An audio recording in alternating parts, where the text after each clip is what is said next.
Guys, আজকে আমরা যে ভিডিওটা দেখতে চলেছি সেটা দুদিন আগের ভিডিও এবং আমি দেখব বলেই এটা সিলেক্ট করেছি। তোমরাও আশা করি এটা দেখে নিয়েছো অলরেডি। হয়ে ওঠেনি, গতকাল আমরা অফ ছিলাম সেই জন্য হয়ে ওঠেনি। তো আজকে পুনরায় আমরা যখন ভিডিও করতে বসলাম তখন ও আর আমি মিলেই ভাবলাম যে এই ভিডিওটা করা যাক। অবশ্যই এটা মাস্ট আমাদের ভিডিওতে, কারণ হচ্ছে যেখানে ডক্টর ইউনূসের সাক্ষাৎকার রয়েছে সেটা মিস করা যাবে না। আমি একদম তোমাদের অনেকেই হয়তো আমি কমেন্ট সেকশন চেক করলাম কিন্তু কারোর এটা রেকমেন্ডেশনে আমি দেখলাম না। সো আমার নিজের থেকেই এটা বলতে পারো এবং অতি গুরুত্বপূর্ণ। তার যে সমস্ত সাক্ষাৎকারগুলো আগে দেখেছি সেগুলোও ভীষণ ভালো লেগেছে, তার কথা শুনতেই ভালো লাগে। এবং আজকে যে ভিডিওটা দেখব, গত দুদিন আগে বিবিসিকে দেওয়া যে সাক্ষাৎকার রয়েছে সেই সাক্ষাৎকারটা দেখতে চাই এবং তার জন্যই আজকে নিয়ে আসা। আশা করি তোমাদেরও ভালো লাগবে, আর ভালো লাগলে একটা লাইক করে দিও। তো ডেসক্রিপশন বক্সে লিঙ্ক দিয়ে রাখবো, সেখানে গিয়ে অরিজিনাল ভিডিওটা দেখো, সাথে সাথে চ্যানেলটাকে লাইক শেয়ার সাবস্ক্রাইব করে দিও। চলো শুরু করা যাক। বিবিসি বাংলার সাক্ষাৎকারে আপনাদের স্বাগত জানাচ্ছি। আমি মীর সাব্বির। আজ আমার সাথে রয়েছেন বাংলাদেশের অন্তর্বর্তী সরকারের প্রধান উপদেষ্টা অধ্যাপক মোহাম্মদ ইউনূস। প্রধান উপদেষ্টা, আপনাকে অনেক ধন্যবাদ বিবিসি বাংলার সাথে সাক্ষাৎকারে যোগ দেওয়ার জন্য। আপনাকেও ধন্যবাদ।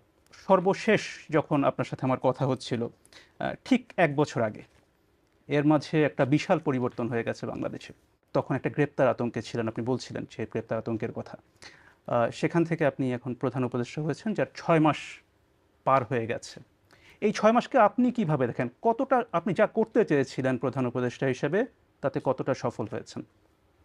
প্রথম একটা সংশোধনী বলি, যে আতঙ্ক, গ্রেপ্তার আতঙ্ক, আমার কাছে কোনো আতঙ্ক ছিল না। এটা সম্ভাবনা ছিল যে আমাকে নিয়ে যাবে। আমি টেকিং ইট ইজি, যে নিলে নেবে, আমার তো করার কিছু নাই, যেহেতু আইন কানুন নাই দেশে, কাজে তারা যা ইচ্ছা তাই করতে পারে। ওর মধ্য দিয়ে জীবন চলছিল। আমার কোনো চিন্তা ছিল না, ভাবনা ছিল না যে আমি হঠাৎ করে একটা সরকারের প্রধান হব, দায়িত্ব পাবো। এবং সেই দেশ এমন দেশ যেখানে সব তছনছ হয়ে গেছে, কোনো জিনিস আর ঠিক মতো কাজ করছে না, যা কিছু আছে ধ্বংসস্তূপের মধ্য দিয়ে কাজ করতে হবে। কাজে আমার প্রথম চেষ্টা হলো সেই ধ্বংসস্তূপ থেকে আমরা আসল চেহারাটা বের করে আনা, মানুষের দৈনন্দিন জীবন সহজ করে আনা, সেই চেষ্টাটার মধ্যে ছিলাম। তারপর আস্তে আস্তে ভবিষ্যৎটা কী হবে সেটার জন্য চিন্তা করা, কোন দিকে আমরা অগ্রসর হব। প্রথম চিন্তা আসলো যে একটা সংস্কার দরকার আমাদের, কারণ যে কারণে এই সমস্ত ঘটনা ঘটেছে, এই যে ফেসিবাদী সরকার চলতে পেরেছে, 16 বছর ধরে চলতে পেরেছে, আমরা কিছুই করতে পারিনি। তিনটা নির্বাচন হয়ে গেল, ভোটারের কোনো দেখা নাই। এই যে অসংখ্য রকমের দুর্নীতি এবং ব্যর্থতা, মিসরুল ইত্যাদি, সেখান থেকে আমরা কীভাবে টেনে বের করে আনবো। টেনে বের করে আনতে গেলে নিয়মগুলো, প্রাতিষ্ঠানিক সংস্কারগুলো করতে হবে। সেই জন্য প্রথম চোটে আমরা ঠিক করলাম যে আমরা কতটা টেনে বের করতে পেরেছেন বলে মনে হয় আপনার কাছে? কতটা আমরা সংস্কারের বিষয়ে সংস্কার তখন শুরু করি না।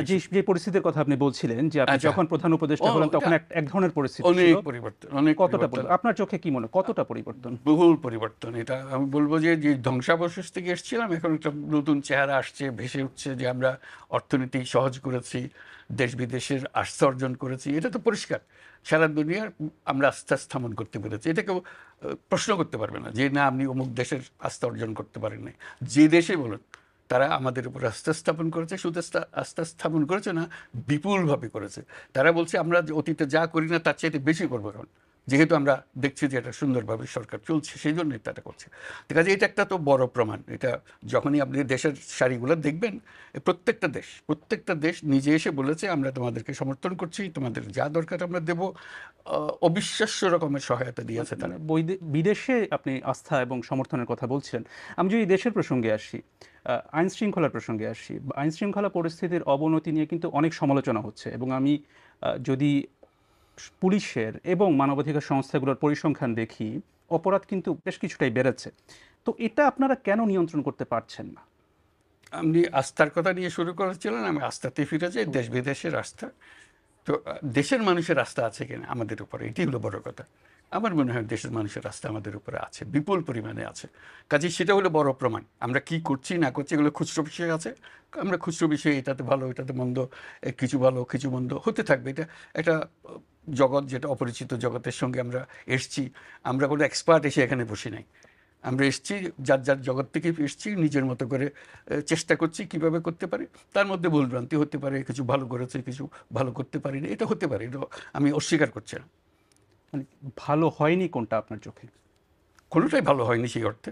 যত ইচ্ছা আমাদের ইচ্ছা তো অনেক, আমরা রাতারাতি দেশ পরিবর্তন করতে চাই, সেটা তো আমরা পারিনি, সময় লাগবে। সেটার জন্য আমরা চেয়েছিলাম যে এখনই আমরা ডায়ালগটা শুরু করব, সংলাপটা শুরু করব, এটাও পারিনি। সংলাপ শুরু হতে হতেও দেরি হয়ে যাচ্ছে। এগুলো আর কি, যেহেতু সময় মতো আমরা যে করতে চেয়েছি ওই সময় মতো পাইনি। আমরা অনেকগুলো সংস্কার কমিশন করেছি, আমাদেরকে 90 দিনের মধ্যে তাদের কমিশনের রিপোর্ট দেওয়ার কথা, তারা দিতে পারে নাই। আমি তাদেরকে অভিযোগ করছি না, কারণ বিশাল একটা কাজ। আর একটু সময় চেয়েছে, 1 মাস সময় চেয়েছে, আরও 2 মাস সময় চেয়েছে, কাজে ওইটুকু একটু পিছিয়ে গেছে। এগুলো আর কি, এগুলো কাজ করতে গেলে যা হয়। সংস্কারের কথা বলছিলাম, আমি যদি আইন শৃঙ্খলার বিষয়ে ফিরে আসি, পরিস্থিতির যে অবনতিটা হয়েছে, অনেকে বলছেন যে তারা নানা রকম ভয়ে আছেন, আতঙ্কে আছেন, যেহেতু অপরাধ তারা দেখছেন যে বেড়েছে, রাস্তাঘাটে অপরাধ বেড়েছে। এটা আপনারা কেন নিয়ন্ত্রণ করতে পারছেন না? অবনতিটা কোন পয়েন্ট থেকে হয়েছে এটা বলতে হবে তো আমাকে। আপনি বলছেন অবনতি হয়েছে, কোন রেফারেন্স পয়েন্ট থেকে অবনতি হয়েছে সেটা না দিলে তো আমরা বুঝতে পারবো না। আমি যদি সাম্প্রতিক পরিসংখ্যানের কথা বলি, যে গত বছরের এই সময় থেকে অপরাধের পরিমাণ রাস্তাঘাটে, যেমন আমি তো হিসাব নিচ্ছি, কোনো অপরাধের পরিমাণ মোটেই বাড়েনি, আমি যদি আগের মতোই হয়েছে। আমি যদি একটা পরিসংখ্যান আপনাকে দিই, গত একটা 6 দিয়ে তো মাসে, আর বিচার হবে না, সমস্ত কিছু নিয়ে আসতে হবে। মানে গত 6 মাসে ডাকাতির সংখ্যা 50% বেড়েছে। এটা হচ্ছে পুলিশের পরিসংখ্যান অনুযায়ী। সেটা আমি বলছি, মানে হয়তোবা পরিসংখ্যান বিভিন্ন হতে পারে, কিন্তু এটা আছে যে এবং হচ্ছে সেটা আমরা দেখতে পাচ্ছি। তো এটা মানে নিয়ন্ত্রণের ক্ষেত্রে সমস্যাটা চেষ্টা কোথায় করছি হচ্ছে? আমরা। সমস্যা আপনিও জানেন আমিও জানি। প্রথম দিকে সমস্যা ছিল যে পুলিশ বাহিনী যাকে দিয়ে আমরা কাজ করাচ্ছিলাম তারা ভয়ে রাস্তায় নামছিল না, কারণ 2 দিন আগে তারা এদেরকে গুলি করেছে। কাজে মানুষ দেখলেই সে ভয় পায়। কাজে তাকে ঠিক করতে করতে আমাদের কয়েক মাস চলে গেছে। এখন মোটামুটি ঠিক হয়ে গেছে, আবার নিয়ম শৃঙ্খলার দিকে আমরা রওনা হয়েছি, কাজ করতে থাকবো। আরেকটা বিষয় নিয়ে অনেক আলোচনা হয়েছে, সেটা হচ্ছে যেটাকে মব বা দলবদ্ধ বিশৃঙ্খলা বলা হচ্ছে, এবং সম্প্রতি দেখা গেছে যে এই বিষয়টা, যেমন গণপিটুনির একটা বিষয় দেখা গেছে। কিছুদিন আগের কথা যদি বলি, বেশ কিছু ধানমন্ডি 32 সহ বেশ সারা দেশে অনেক ভবনে ভাঙচুর হয়েছে, কিন্তু দেখা গেছে দীর্ঘ সময় ধরে চলেছে, যেখানে কিনা সরকারের বা আইন শৃঙ্খলা বাহিনী তেমন ভূমিকা দেখা যায়নি। কেন তখন ঠিক ওভাবে ভূমিকা দেখা গেল না? আপনি পরে একটা বন্ধ করার জন্য আহ্বান জানিয়েছেন, কিন্তু আইন শৃঙ্খলা রক্ষাকারী বাহিনী কেন সেখানে তখন কার্যকর ভূমিকা পালন করেনি? সময় নিচ্ছে, তারা প্রস্তুত হয়নি, তাদের মানসিকতার থেকে এখনো মুক্ত হতে পারে নাই, এটা একটা জিনিস হতে পারে। আরেকটা হলো যে তারা আমরা তাদেরকে বলেছি যে কোনো পুলিশ স্টেশনে তারা যে কোনো রিপোর্ট করতে পারে, গিয়ে আইনের আশ্রয় নিতে পারে, এবং সেটাকে আমরা সহজ করেছি। এখন বলছি তোমরা ইন্টারনেটে দিয়ে দিতে পারো, এটা অনলাইন কেস করতে পারে, যাতে মামলা করতে গিয়ে হয়রানি হয়। বরাবরই বাংলাদেশের যে ঐতিহ্য, পুলিশ থানাতে গেলে যে সমস্ত হয়রানি হয়, সেটা থেকে বাঁচার জন্য এখন অনলাইন করেন। সেই অনলাইনের ব্যবস্থা যা যা আমাদের মনে হয়েছে যে মানুষকে সহজ করা যাবে, তথ্য আদান প্রদানের সহজ করা যাবে এবং মামলা করা সহজ করা যাবে ইত্যাদি। মানে অনলাইনে তারা করতে পারছেন, যে সেটা আপনারা সহজ করেছেন, কিন্তু আসল কাজটা তো পুলিশকে করতে হবে। আপনি যেটা বলছেন, পুলিশ সেই পর্যায়ে যেতে পারেনি, তারা নিজেরা আস্থা পাচ্ছে না বা তারা সেইভাবে সক্রিয় হচ্ছে না। মানে 7 মাস পরও, মানে প্রায় 7 মাস হয়ে গেছে, এখনো তারা সেই আস্থার সংকটটাকে দূর করা এখনো সম্ভব হয়নি। আমরা চেষ্টা করছি, অনেক ইমপ্রুভ হয়েছে, কিন্তু সমাধান হয়নি। দায়িত্ব গ্রহণের প্রসঙ্গে একটু আসি।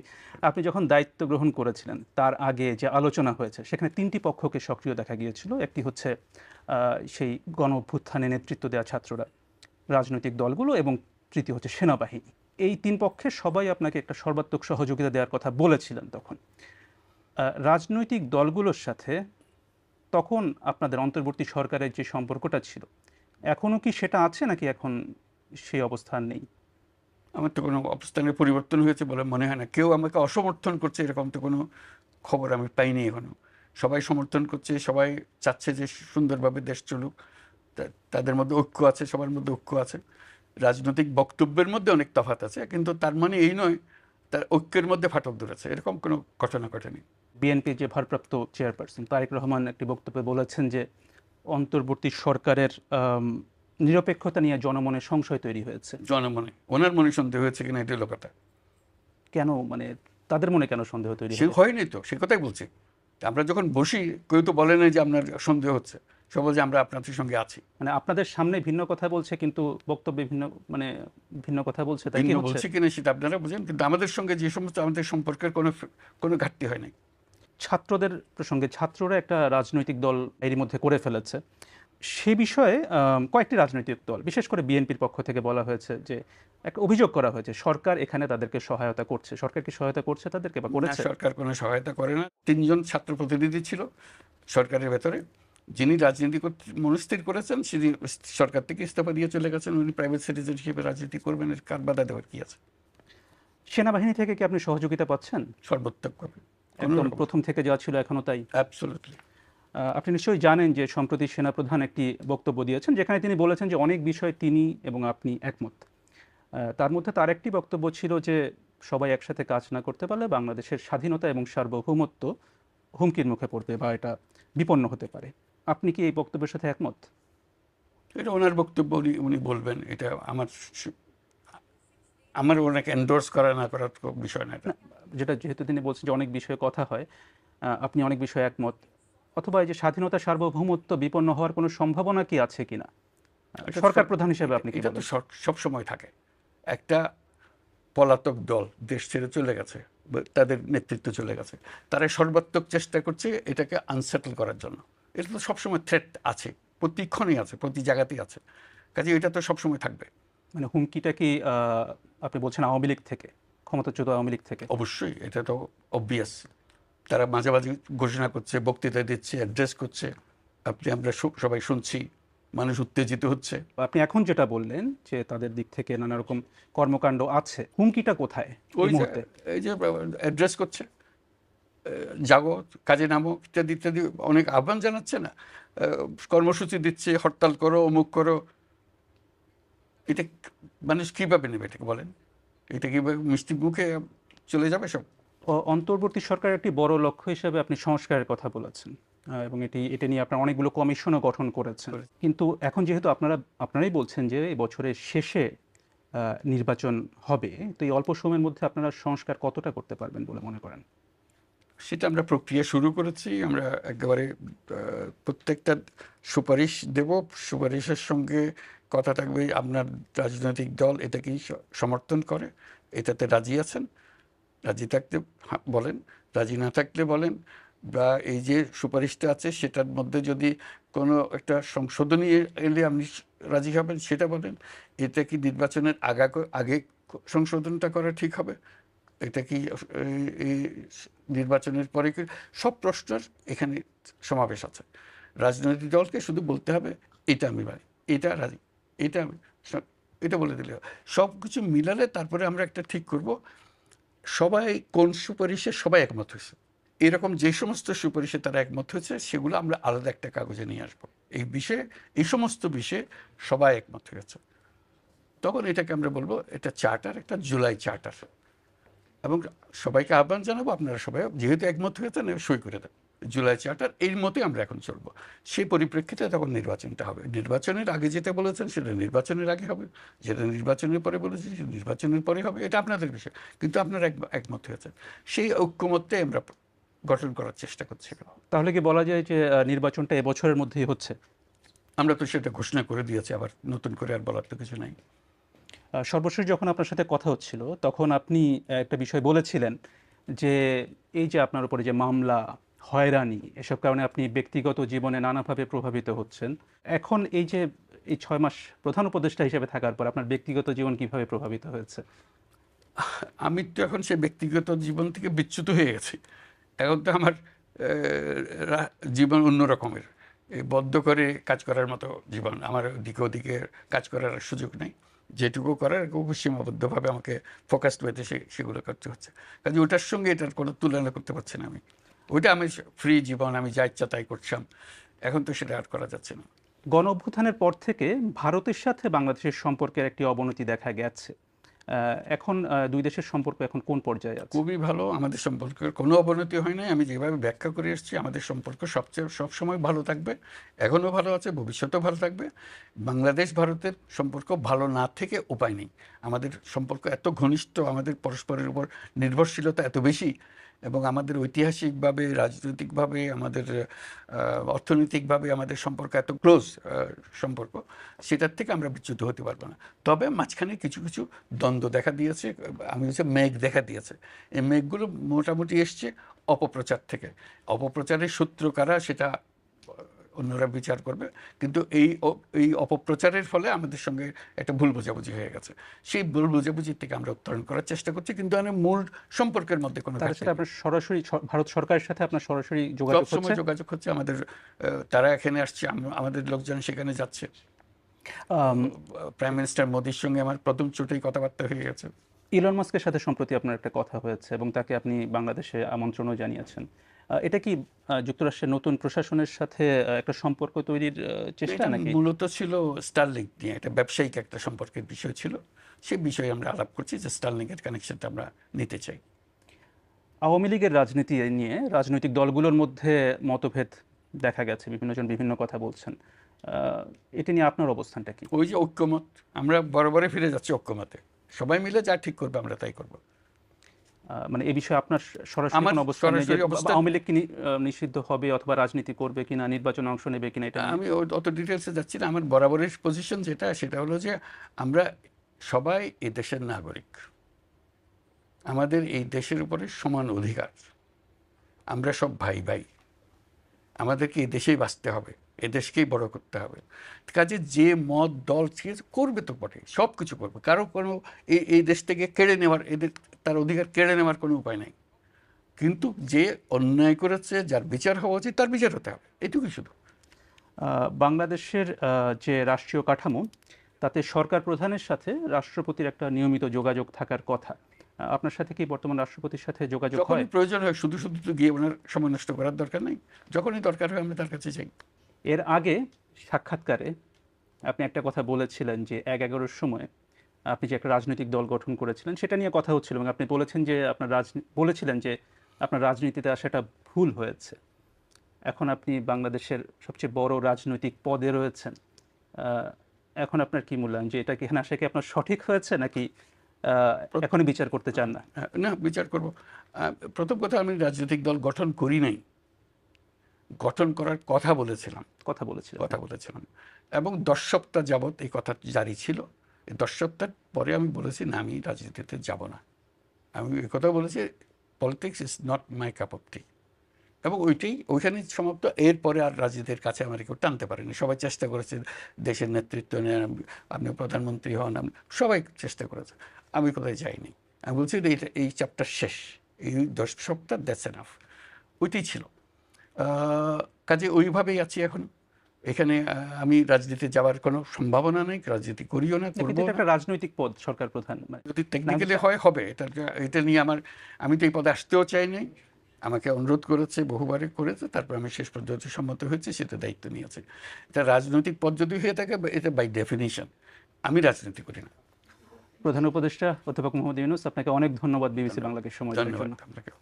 ডক্টর ইউনূসের বক্তব্য বরাবরই ভালো লাগে, এবং তার যে বক্তব্যগুলো থাকে সেগুলো সত্যি বলতে কি উনি ভীষণ সহজ সরল ভাষায়, একদম কোনো পলিটিক্স নয়, কোনো এই ধরনের, এমন নয় যে কথার মধ্যে একটা মার প্যাচ রেখেছে, হ্যাঁ এরকম স্পষ্ট, একদম সরলভাবে, একদম সেই কথাটাই বলছি যে খুব ভালো লাগে শুনতে।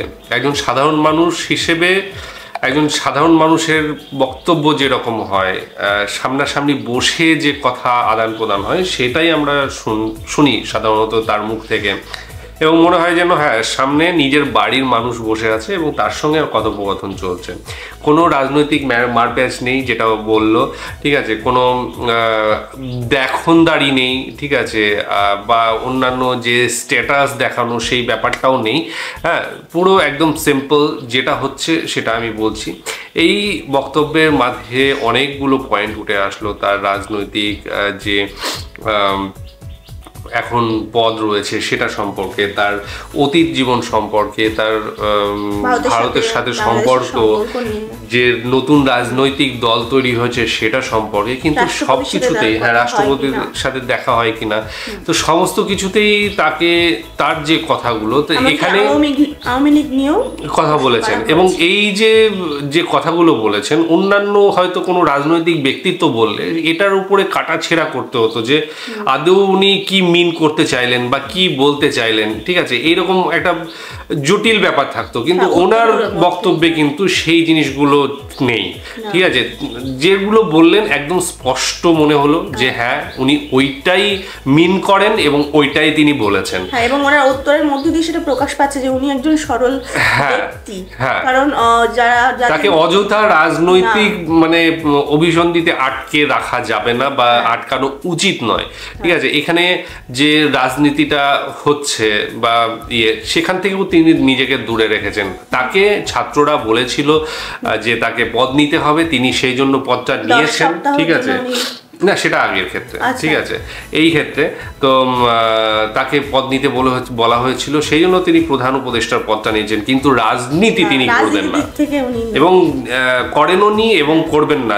এর আগে তিনি ভেবেছিলেন যে একটা রাজনৈতিক দল তিনি শুরু করবেন, কিন্তু 10 সপ্তাহ যেটা বললে সেই সময়টা পরে গিয়ে তিনি বলেছেন না রাজনীতি আমার কাপ অফ টি নয়, সো আমি এটার থেকে বাইরে থাকতে চাই।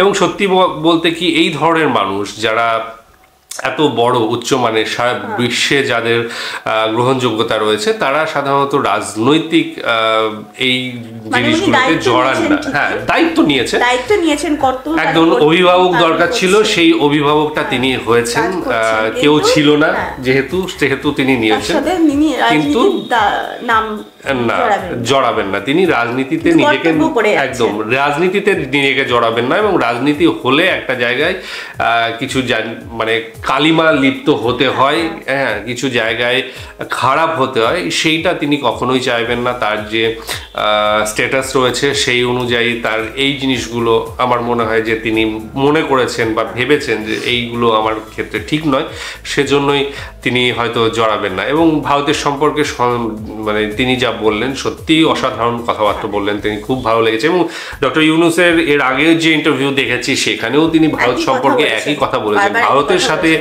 সম্পর্ক খুব ভালো রয়েছে, মাঝখানে একটা সমস্যা হয়েছিল, এখনো কিছু কিছু হয়তো জটিল জিনিস রয়েছে, মেঘ রয়েছে, সেই মেঘগুলো আস্তে আস্তে সরে যাবে, যে শিকড় যেটা নিভ যেটা বলে সেইটা কিন্তু এখনো ঠিক আছে, ঠিক আছে, ওপর হয়তো কিছু ঝামেলা ছিল, সেগুলো আস্তে আস্তে মিটে যাচ্ছে না, একদম কথার মাধ্যম দিয়ে প্রকাশ পেয়েছে।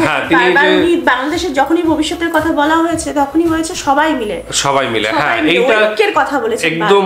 এবার আওয়ামী লীগ যে নিষিদ্ধ করার ঘোষণা বলা হচ্ছে সেখানেও তিনি স্পষ্ট করেই বললেন যে এখানে মানুষ সবাই, এখানেই আমাদের তৈরি হতে হবে, এখানেই দেশকে এগোতে নিয়ে যেতে হবে, আমরা কোথায় যাব, সুতরাং সবার অধিকার রয়েছে, ঠিক আছে।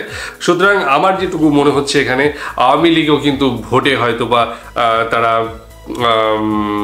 কি বলে অংশগ্রহণ করতে পারবে তার কথাতে আমার মনে হলো, এবং সাথে সাথে যারা দোষী, ঠিক আছে, তাদের বিচার হবে, কিন্তু বাদবাকি যারা যে কোনো দল করতে পারে, যে কোনো মত নিয়ে চলতে পারে, কারণ তারা স্বাধীন দেশের স্বাধীন বাসিন্দা, সুতরাং এক একজনের ভিন্ন ভিন্ন মত থাকতেই পারে।